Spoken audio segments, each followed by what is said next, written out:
Police chief's son threw a black man out of a restaurant, until a 4-star general saluted him. Connor Hadley grabbed a 63-year-old black man. "Get off that stool, dog," by the back of his jacket and dragged him off the diner stool. Saturday morning. Packed diner.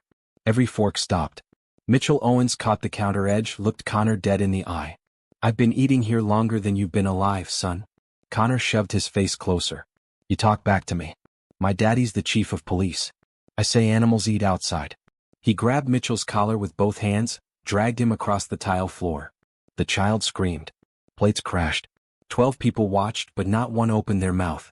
Connor threw him onto the sidewalk and laughed.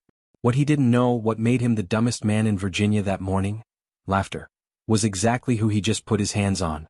Man, to understand what happened, you got to know who Mitchell Owens really was. Because nobody in that room had a clue. Ridgemont, Virginia. Population just under 18,000. The kind of town where everybody knows your name, your business, and what you had for dinner last Tuesday. Main Street still had those old red brick storefronts from the 1940s, a barber shop with a spinning pole, a hardware store that smelled like sawdust and motor oil, a post office where the clerk remembered your birthday. 2 years back, the town had voted to take down the Confederate statue in the square. Heated meetings, grown men screaming at each other. They finally removed it, but the empty stone pedestal was still there, like the town couldn't decide what it believed in yet. Right in the middle of Main Street sat Brenda's Country Kitchen. Brenda Watkins had owned that diner for 22 years. She was a black woman in her mid-50s with arms built from flipping cast-iron skillets and a voice that could silence a room without raising above a whisper. Checkered curtains in the windows. A brass bell above the door that jingled every time someone walked in. The smell of bacon grease and fresh biscuits hit you before your foot even crossed the threshold. Regulars had their own seats, their own mugs, their own unspoken rules. And nobody had been coming to Brenda's longer than Mitchell Owens. Every Saturday morning at 8:15, that bell jingled and Mitchell walked in. Same routine for 11 years. He hung his canvas jacket on the third hook by the door. His hook. Everybody knew it. Brenda already had his coffee poured before he sat down.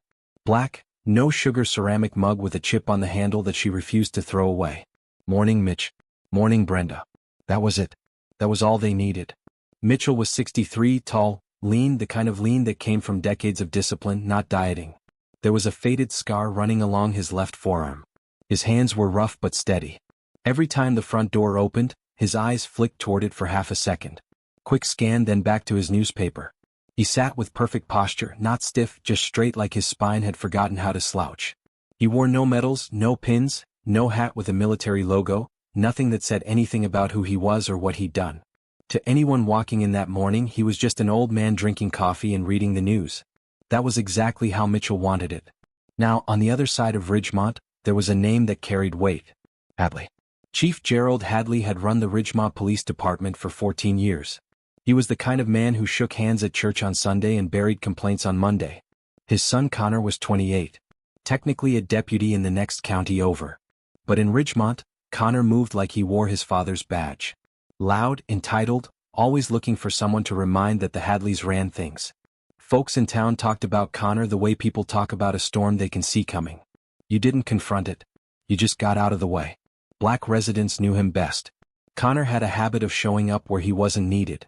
Traffic stops that lasted 45 minutes.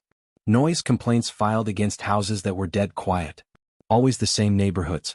Always the same faces, and nothing ever came of the complaints because every piece of paper with Connor's name on it ended up on his daddy's desk, and Gerald Hadley had a real talent for making paper disappear. That Saturday morning around 8:30, the bell above Brenda's door jingled again. Connor Hadley walked in with Deputy Kyle Sutter. Kyle was on duty. Full uniform, badge, belt, sidearm. Connor was off duty. Jeans, boots, wraparound sunglasses pushed up on his head, but he walked in like he owned the room. They grabbed a booth near the window. Connor ordered loud enough for the whole place to hear. Kyle laughed at everything he said. Then Connor noticed Mitchell at the counter. His expression shifted. Not all at once. It started around the eyes. A squint. Then the jaw tightened. Then that look. The one that said someone in this room didn't belong. Brenda saw it. Her hand tightened around the coffee pot handle. The regulars saw it too. A few of them suddenly got very interested in their eggs. The air in that diner changed. You could feel it like the temperature dropped 3 degrees in 2 seconds. It started the way it always started with Connor. Not with a punch, not with a shout, with a voice just loud enough to make sure the right person heard it. You know what's wrong with this town, Kyle? Connor leaned back in his booth, arms spread across the top of the seat. He wasn't looking at Kyle when he said it. He was looking at Mitchell. Used to be you'd walk in here and know everybody. Now you got all sorts of people just showing up, sitting wherever they want, acting like they own the place. Kyle Sutter chuckled. He was 26, buzz cut, thick neck, the kind of deputy who laughed at whatever the loudest voice in the room said. He glanced at Mitchell, then back at Connor. He knew exactly who Connor was talking about. Mitchell didn't look up. He turned the page of his newspaper, took a slow sip of coffee. The mug was warm against his palm. The bacon on his plate was still sizzling. He could hear every word Connor said. He chose to hear none of it. Brenda was behind the counter wiping down the same spot she'd already wiped 3 times. Her jaw was tight. Her eyes kept moving between Connor and Mitchell like she was watching a fuse burn toward a stick of dynamite. Connor waited. He wanted a reaction, a flinch, a look, anything. He got nothing. So he got up. The booth creaked as he stood. His boots were loud on the tile floor. 3 steps. 4. 5. He stopped right next to Mitchell's stool. Close enough that Mitchell could smell the cheap cologne and the cigarette he'd smoked in the parking lot. Hey, I'm talking to you. Mitchell set his coffee down slowly. He folded the newspaper and placed it on the counter. Then he looked up at Connor. I heard you just fine. Yeah. Then why are you ignoring me? Because there's nothing you said worth responding to. The diner went quiet. Not the comfortable quiet of a lazy Saturday. The kind of quiet that happens when people realize something bad is about to unfold right in front of their eggs and toast. Connor's neck turned red, started at the collar and crept up to his ears. His jaw flexed. He put both hands flat on the counter, one on each side of Mitchell's plate, and leaned in. You know who I am? I do. You know who my father is? I do. Then you know how things work around here. So when I talk, you listen. That's how it goes. Mitchell didn't lean back, didn't lean forward, just held Connor's stare like a man who'd stared down things far worse than a 28-year-old bully in a diner. Son, I've been coming here for 11 years. I'll be here next Saturday too. Whatever you're looking for this morning, you won't find it at this counter. Connor's eye twitched. That was the thing about Mitchell. He didn't give you anything to grab onto. No anger, no fear, just calm. And calm made Connor furious. He turned toward Brenda. Brenda, this man is making your customers uncomfortable. Brenda stopped wiping. She looked Connor dead in the face. Only person making anyone uncomfortable in here is you, Connor. Excuse me. You heard me. Mitchell's been a customer here longer than you've been shaving. He's not bothering anyone. Connor smiled. But it wasn't a real smile. It was the kind of smile that came right before a threat. You know, Brenda, I was talking to my dad the other day. He mentioned your health inspection is overdue. Said it would be a shame if someone had to come out here and take a real close look at this kitchen.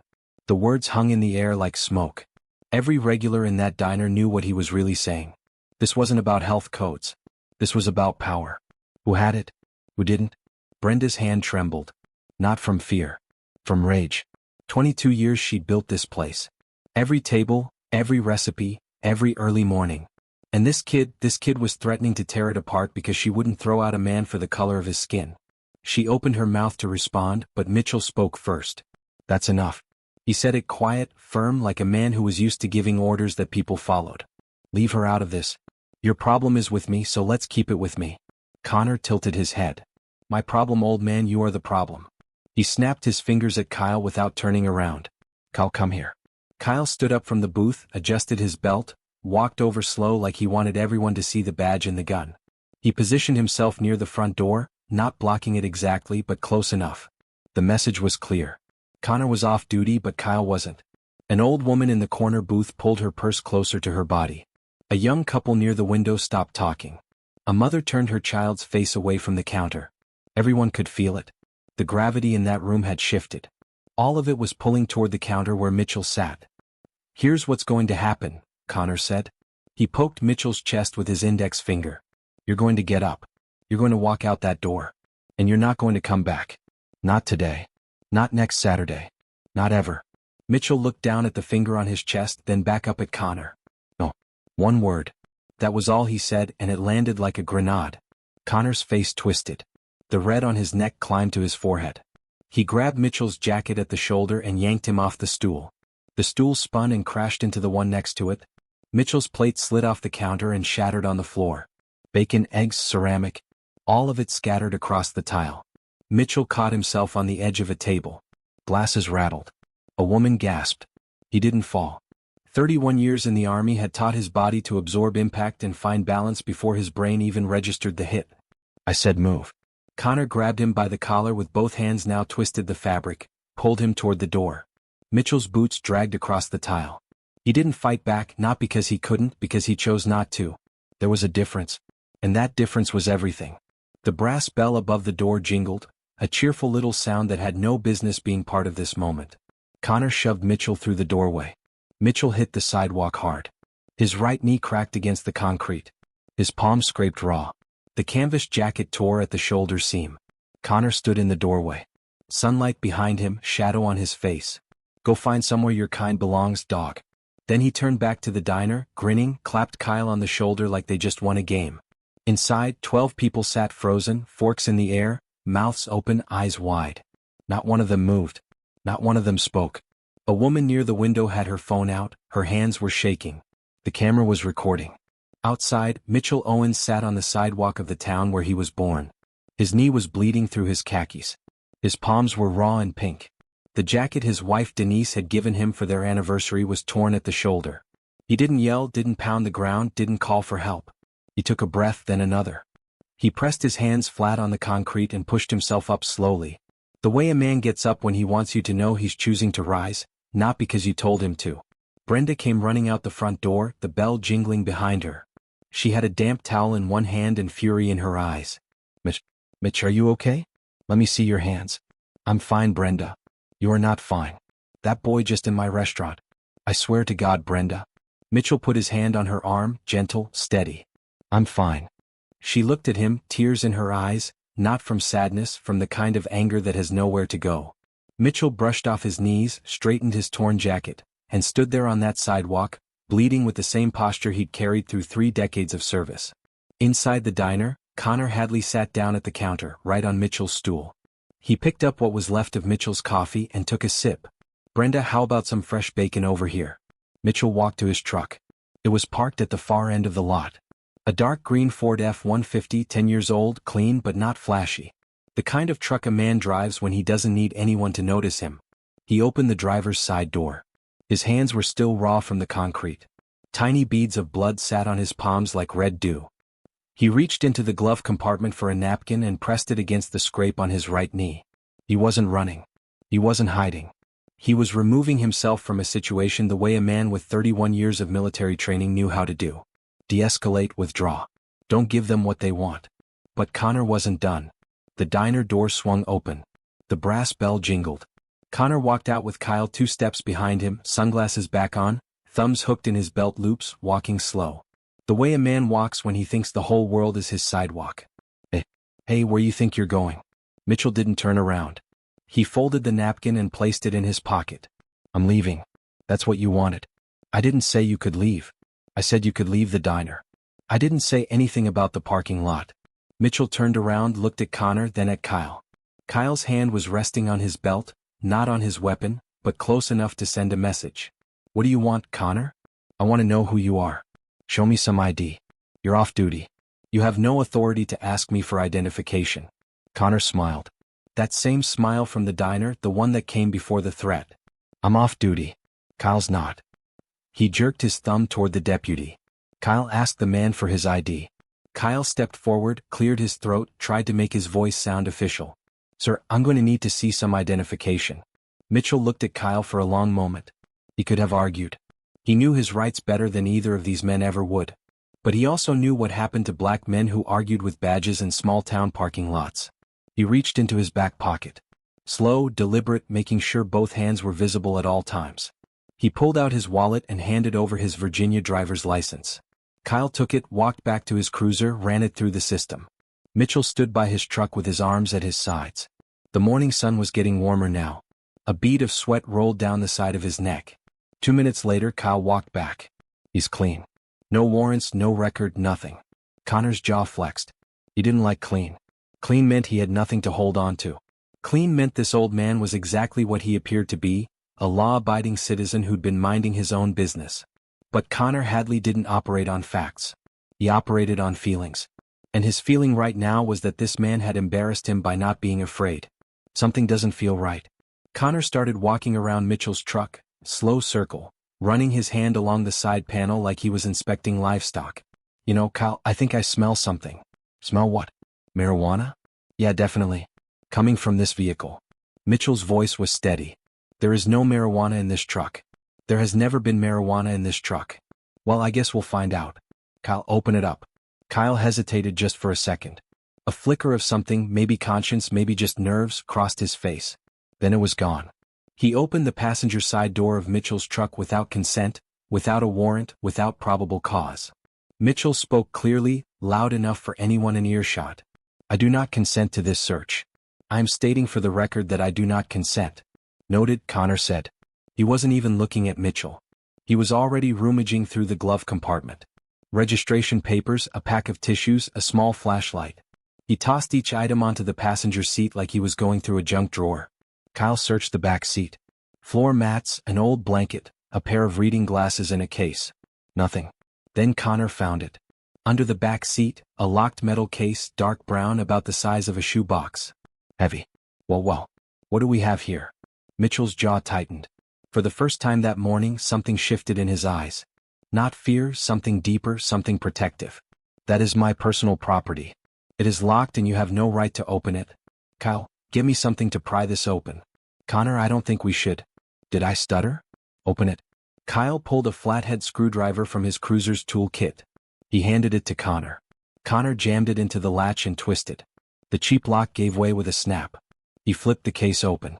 Inside, laid out on a bed of dark velvet, were 4 items. A faded military service photograph. A young black man in dress uniform standing tall, eyes forward.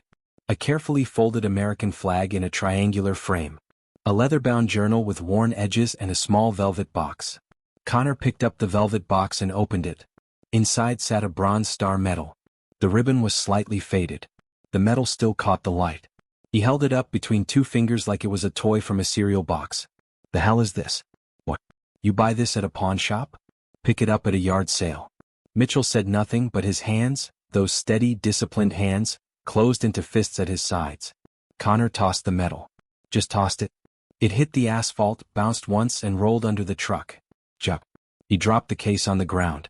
The photograph slid out onto the pavement. The journal's pages fluttered in the morning breeze. Kyle, I'm not finding anything illegal, but this man clearly had an attitude problem back in the diner. I think we need to hold him here until we figure out what's going on. Kyle pulled out his handcuffs, looked at Mitchell. Sir, I'm going to need you to sit down on the curb. On what charge? Obstruction. Obstruction of what? No answer. Because there was no answer. There was no crime. There was no charge. There was nothing except 2 men with a badge and a last name and 1 man with brown skin who'd refused to be afraid. Mitchell sat down on the curb, a 63-year-old man, a veteran sitting on a concrete curb in a diner parking lot in his own hometown. His knees aching, his palms still raw. His bronze star somewhere under his truck in the dirt. Connor stood over him, pulled out his phone, threw his arm around Kyle's shoulder, held the phone out at arm's length. Click a selfie. The 2 of them, grinning, Mitchell on the curb behind them like a prop. Connor looked at the photo and laughed. Classic. He didn't notice the woman inside the diner. The one by the window. The one whose hands had stopped shaking. Her phone was pressed flat against the glass. The red recording dot was still blinking. And he didn't notice Brenda in the back hallway.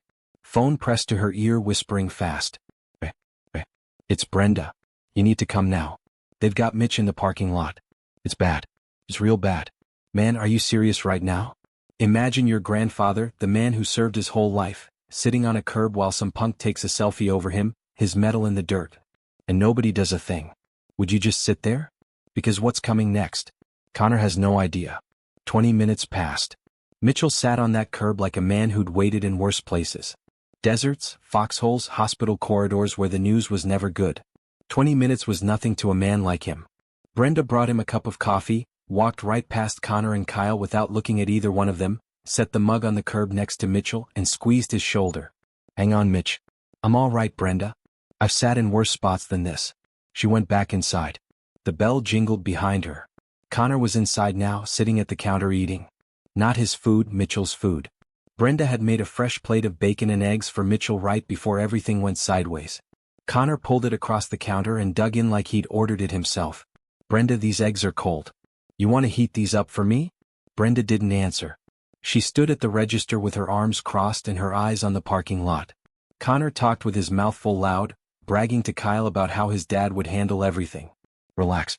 Even if the old man complains, my dad will bury it. He always does. Remember that thing last summer? Gone like it never happened." Kyle nodded, but he wasn't laughing anymore. Something about the way Mitchell had sat down on that curb, calm, quiet, like he was waiting for something specific, made Kyle's stomach feel wrong. Connor pulled out his phone and called his father. "Hey Dad. Yeah, some guy at Brenda's causing trouble. Nothing serious. I handled it. Just wanted to give you a heads up in case someone calls." He hung up, took another bite of bacon, wiped his mouth with the back of his hand. Then Kyle looked out the window. "Connor, what?" "Connor, look." A black SUV pulled into the parking lot. Government plates, tinted windows. It stopped 15 feet from where Mitchell was sitting. Then a second one, then a third. The engines idled low and heavy. The kind of sound that vibrates in your chest before you even understand what you're looking at. Connor stood up. Slowly, the fork was still in his hand. The door of the lead vehicle opened. A man stepped out.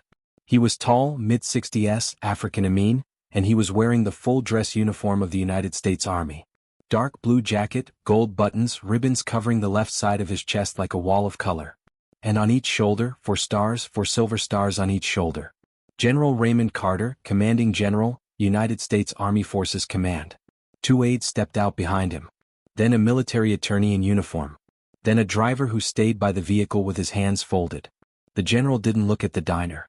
Didn't look at Connor through the window. Didn't look at any of the faces now pressing against the glass. He walked straight to Mitchell. Mitchell saw him coming. He set the coffee mug down on the curb, pressed his raw palms against his knees, and pushed himself to his feet, slow, steady, the same way he'd gotten up from the sidewalk an hour ago, choosing to rise.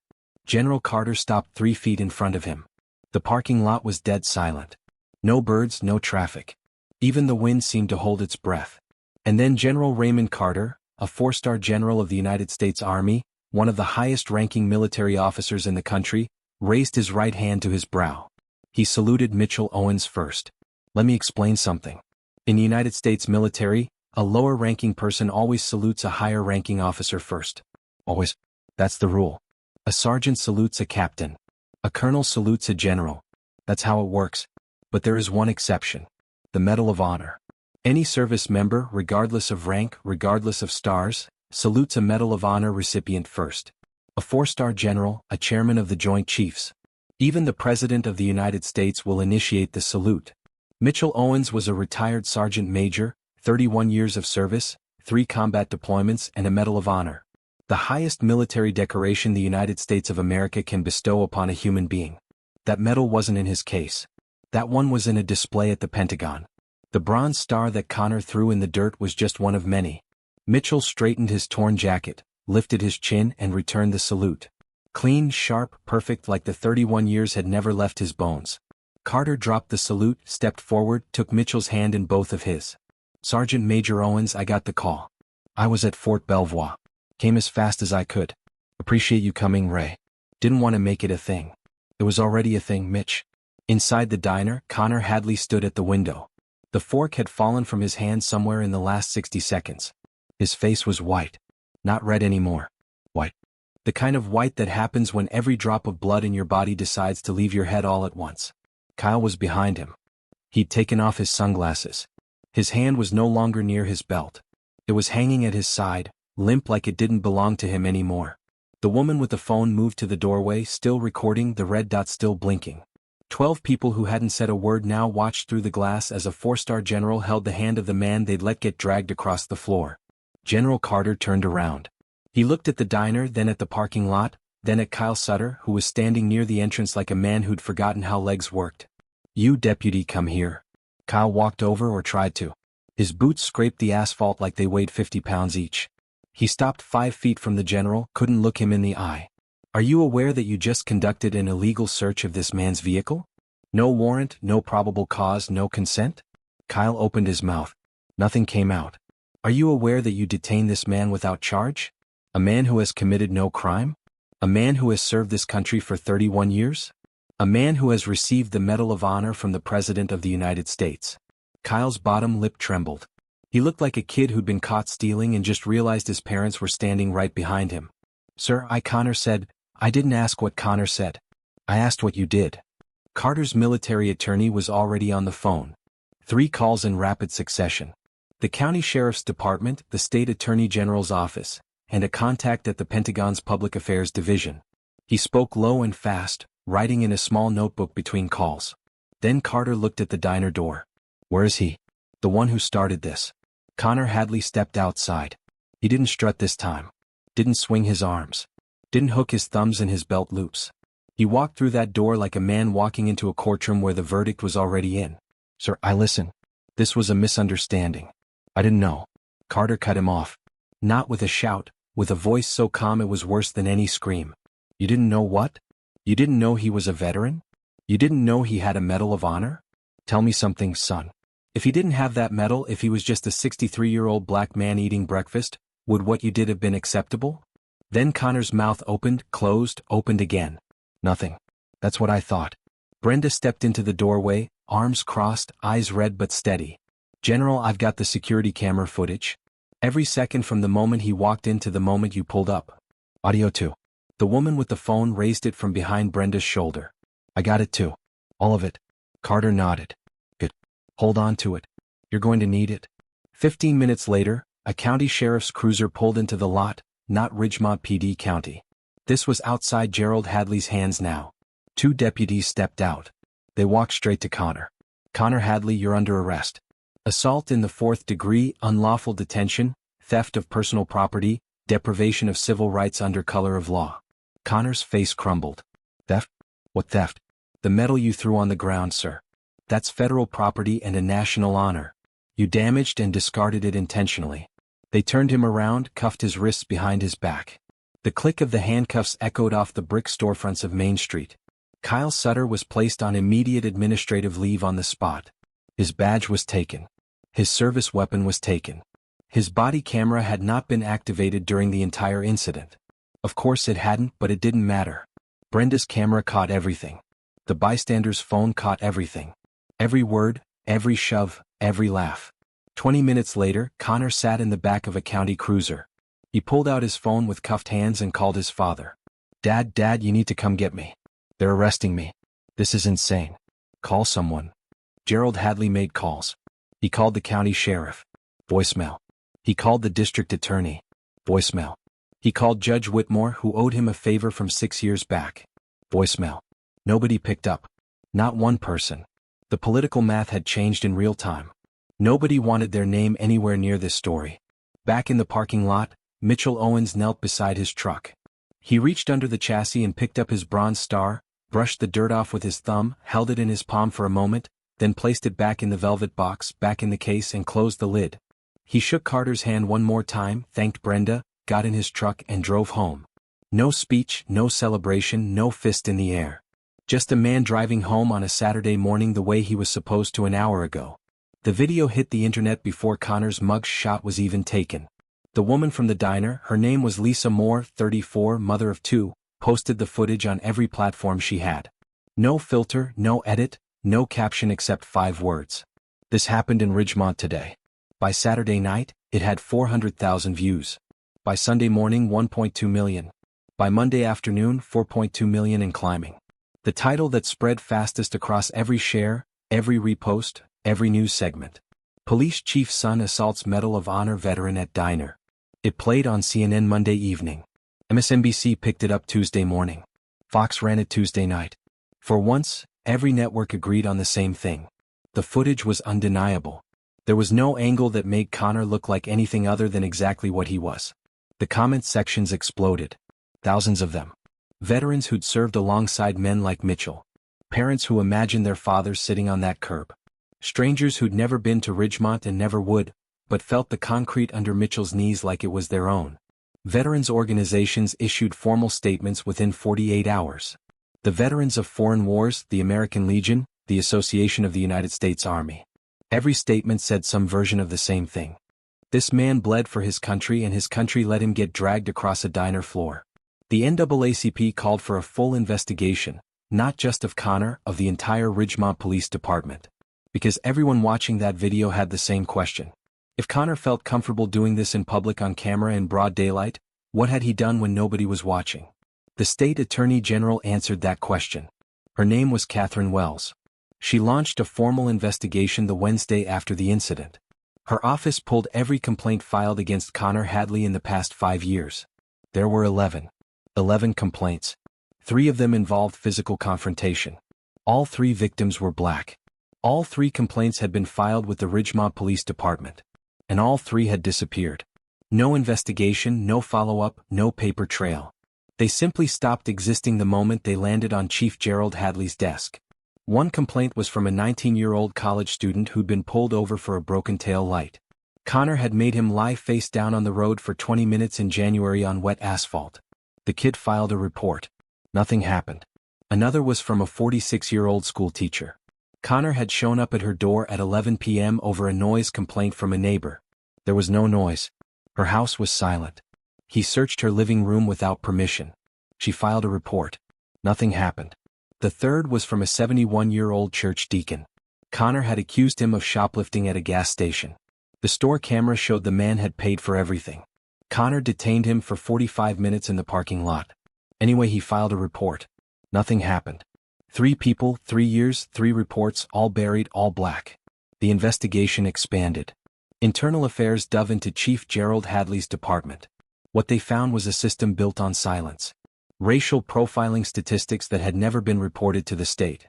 Use of force incidents that were logged as resolved with no documentation. A department budget with unexplained expenses routed through a personal account. 14 years of leadership. 14 years of looking the other way. 14 years of protecting his son and calling it police work. The trial began 11 weeks after the diner incident. Ridgemont County Courthouse. The courtroom was standing room only. News cameras outside. Reporters from 6 states. A sketch artist in the front row because cameras weren't allowed inside. The prosecution played the diner footage first. 4 minutes and 38 seconds. No narration, no commentary, just the raw video. Connor grabbing Mitchell's collar. The coffee mug shattering. Mitchell's knees hitting the sidewalk. Connor laughing. The selfie. The bronze star bouncing off the asphalt. The jury watched in silence. One woman in the back row pressed her hand over her mouth. A man in the front row closed his eyes during the selfie. Mitchell Owens took the stand. He wore a dark suit. No medals. He spoke the way he always spoke, quiet, steady, precise. He described the morning, the coffee, the newspaper. The first words Connor said, every detail in order without emotion. When the prosecutor asked how he felt when Connor threw his bronze star on the ground, Mitchell paused for 3 seconds. That medal was given to me by a commanding officer who didn't make it home. I carried it for him, not for me. The courtroom was silent for a long time after that. Connor's defense attorney argued misunderstanding, poor judgment, a young man who made a mistake. He used the word regret 14 times in his closing statement. The jury deliberated for 2 hours and 40 minutes. Guilty on all counts. Assault, unlawful detention, deprivation of civil rights under color of law. The judge, Patricia Nolan, 22 years on the bench, sentenced Connor Hadley to 3 years in federal prison. No parole for the first 18 months. Connor stood motionless when the sentence was read. His mother sobbed in the gallery. His father wasn't there. Gerald Hadley had been advised by his own attorney not to appear. Kyle Sutter's case was handled separately. He took a plea deal. 18 months in a minimum security facility, permanent revocation of his law enforcement certification. He would never carry a badge again. The civil suit came next. Terrence Graves, civil rights attorney out of Richmond, 20 years of practice, known for never losing a case he believed in, represented Mitchell. The suit named Connor Hadley, Kyle Sutter, the Ridgemont Police Department, and the county. The jury awarded Mitchell Owens $2.8 million in damages. And then came Gerald Hadley's turn. The state attorney general's investigation had built a case that stretched back nearly a decade: obstruction of justice, official misconduct, suppression of evidence, misuse of public funds. Gerald Hadley resigned on a Thursday morning. He was indicted the following Tuesday. His 14-year career ended not with a press conference, not with a farewell speech, with a mug shot taken in the same booking room where his sons had been taken 11 weeks earlier. The empty pedestal on Main Street, the one where the Confederate statue used to stand, the city council voted unanimously to replace it with a monument to community service. They asked Mitchell to speak at the dedication. He said 4 sentences. The crowd gave him a standing ovation. Mitchell and Denise still go to Brenda's every Saturday. Same time, same stool, same coffee, black, no sugar, ceramic mug with a chip on the handle. Brenda still pours it before he sits down. They still say the same thing every week. Morning, Mitch. Morning, Brenda. The jacket got fixed.